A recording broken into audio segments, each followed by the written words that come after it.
Hey ladies, welcome back to my channel. It's your host London Lamborghini, and in today's video, are you tired of feeling stuck in a full-time job? It's time to rethink everything you know about work.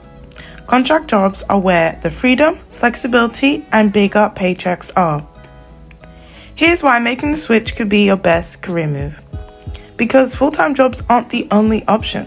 Contract works offer flexibility, higher earning potential, and the chance to truly take control of your career.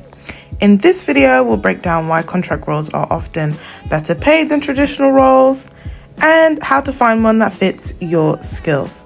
So stay tuned till the end and let's get into the video. I'm actually not surprised to see any of these comments of people saying that contracting has been life-changing for them, because I'll be honest, it's definitely been life-changing for me. And aside from the flexibility that comes with being a contractor and the exposure to lots of different industries, for me, it meant that I could fast-track my savings to over 50k by the time I was 25, which allowed me to do lots of cool stuff outside of work, like buy my first property and just do some other stuff that I just wouldn't have been able to do if I just had my regular permanent job. And although I was living with my parents when I first started saving, I was still able to save and invest thousands of pounds every single month, even after moving out, despite having a mortgage and bills to pay all by myself. All because I was contracting at the time. I must say though that contracting isn't for everyone. Say for example, you're at a stage in your life where you really prioritize just being able to stay in one company and work your way up the corporate ladder within that company. You're not too fussed about office politics,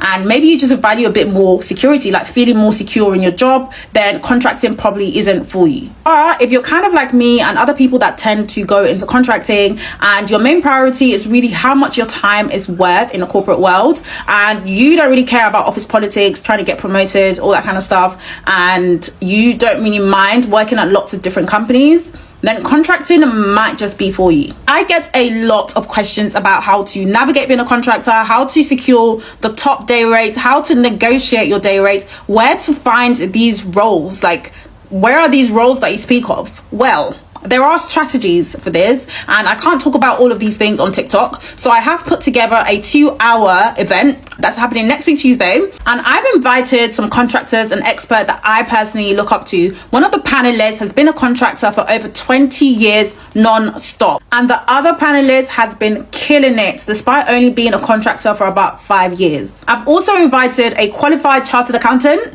to break down the taxes, the finances, everything you need to know about the money aspect of contracting. The whole point is to help you understand everything you need to know about getting started as a contractor and actually thriving and succeeding as a contractor. If this is something you'd like to attend, there are still some tickets in the link in my bio, and although the early bird tickets have sold out, there isn't too much of a price difference, so you can still find the standard tickets via the link in my bio. Let me know if you have any questions about the event, and I'll be more than happy to answer those. I was discussing with a friend of mine the other day, and we were talking about earning 6 figures in your corporate career, and she was of the opinion that it's really difficult, it's really hard to do that. It has to take you 10 years of climbing up the corporate ladder.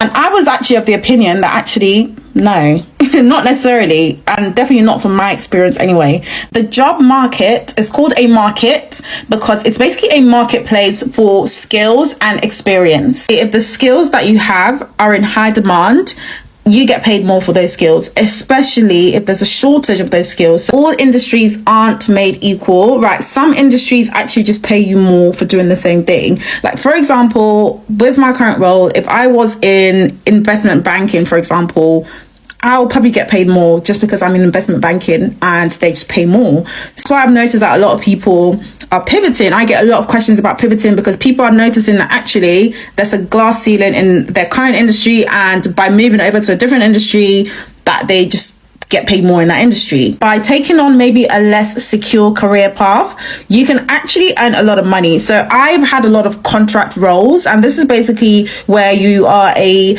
temporary member of staff and you're on a contract for maybe like 6 months or 12 months, and kind of like a career freelancer, right? You can get paid a lot of money for this because of the temporary nature of these contracts. You can earn like a year's wage in 6 months or 3 months because you're a temporary member of staff, and companies will just pay you a premium for this.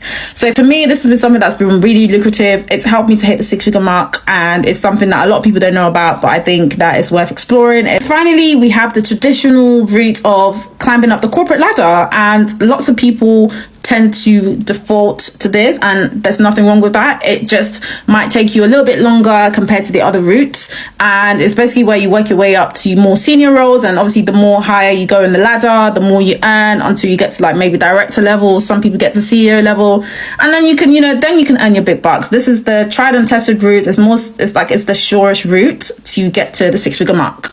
So if you're considering going into contracting to come and secure the contracting bag, then another really important question that I had to ask myself, and I think you should ask yourself, is, are you comfortable with your level of experience, your level of expertise? Have you got the skills to go into a job and just hit the ground running with minimal training, minimal coaching, right? Because when you're getting hired as a contractor, you're expected to be somebody that knows what they're doing, kind of like an expert, somebody that can come in and drive results straight away. So are you comfortable with that level of responsibility in a role, right? I mean, I had one contracting project where we got training for like 4 weeks to get introduced to the system, but it wasn't like in-depth training, right? So you need to know what you're doing, and are you comfortable with that?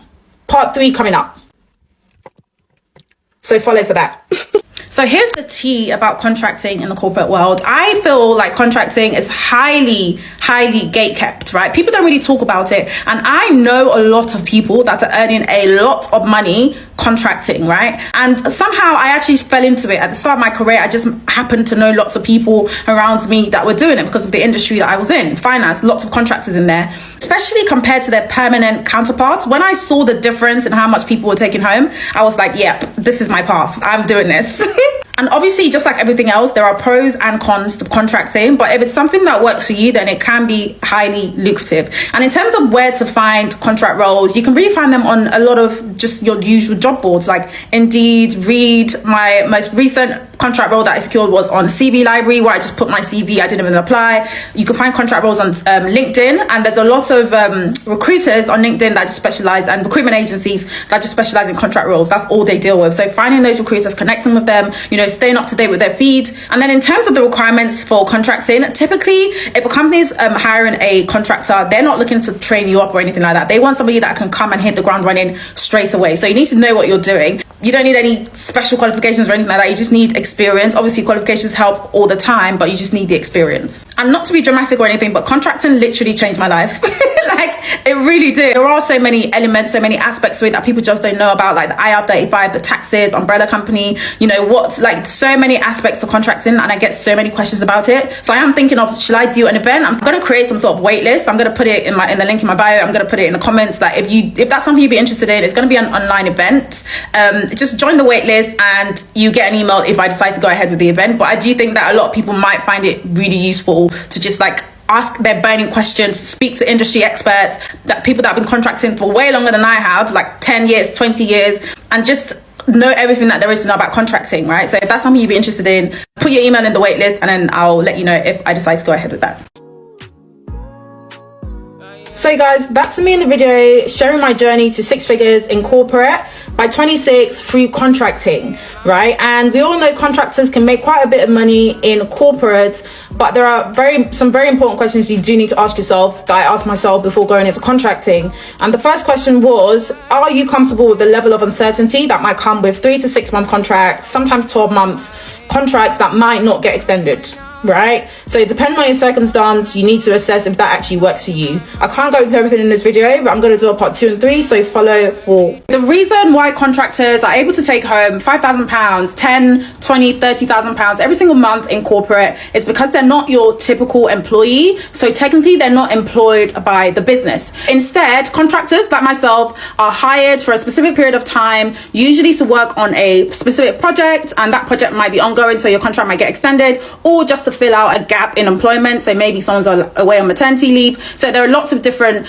reasons why companies will hire a contractor. This way of working isn't anything new. It's been around for years, and it's called contracting, and people that work in this way are called contractors. So contractors like myself tend to work in this way because of the flexibility that comes with it, and also because we get paid a premium. So day rates can range from about 200 a day to about 500 is quite typical a day, to 1,000 a day, to the highest I've heard of is 2,000 per day. So now you can see how contractors can easily take home 5, 10, 15, 20k a month. And a lot of contractors that I know are quite happy to take on a 6-month contract or a 12-month contract and not work for the remaining 6 months, just because they've already made a year's worth of income by just working for 6 months. This way of working is how I was able to hit the 6-figure mark by the time I was 26. And when I came on TikTok, I was really surprised that people didn't really know what it was. So I started talking about it. I personally really enjoy the exposure to lots of different industries, the flexibility and the pay. Most contractors tend to go from one contract to another if they don't get extended, or some contractors just take a break. And in some instances, you might get offered a permanent role. 2 out of my 3 contracts have been extended.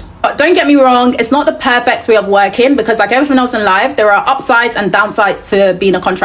But for me personally, the upsides far outweigh the downsides of being a contractor. And in case you're wondering, you can be a contractor in all of these different industries according to this contracting website, procontractingjobs.co.uk.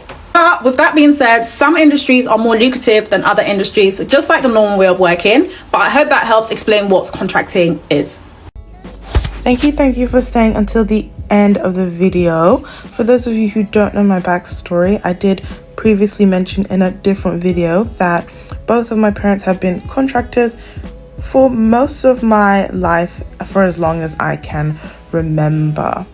So they did give up the stability and security of a full-time role and benefits and things like that for more money, and I would say it did work out in the long run, because I did have a very comfortable childhood growing up. We lived in a very nice neighborhood when we lived in the UK. We've always had multiple cars in the driveway, luxury cars. We had a Range Rover with TVs in the back. We always went on vacation. And then when we moved to the States after following the divorce and having a one household income instead of 2 incomes, we were still able to live a comfortable life, living in a standard suburban middle class house, still going on vacation, and really just being able to live a very standard suburban middle class life on their contracting paychecks.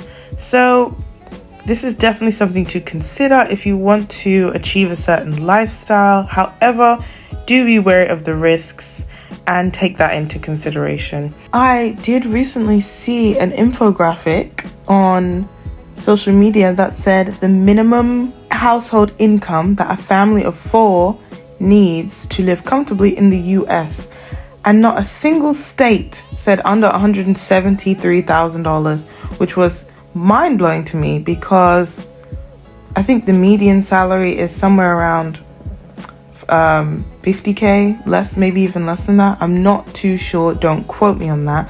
However, 170k is a very interesting minimum. It makes things very spicy. It really spices up the plot.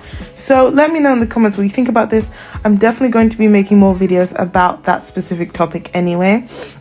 But are you open to contracting? Have you done it before? What was your experience like? Let me know all the juicy details in the comments, and I will see you in the next video.